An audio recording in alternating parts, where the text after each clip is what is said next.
Საქსტატის აღმასრულებელი დირექტორი გოგიტა თოდრაძე ევროპის სტატისტიკოსთა კონფერენციის ბიუროს წევრად აირჩიეს.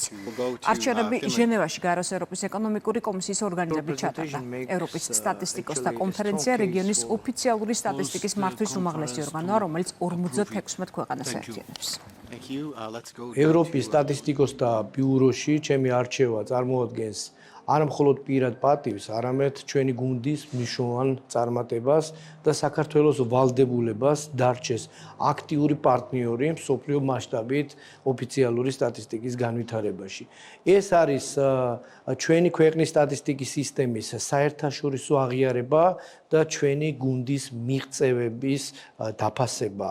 ბიუროში აქტიური მონაწილეობით ჩვენს ქვეყანას ექნება შესაძლებლობა გარკვეული ზეგავლენა მოახდინოს ევროპის სტატისტიკის სისტემის განვითარებაზე.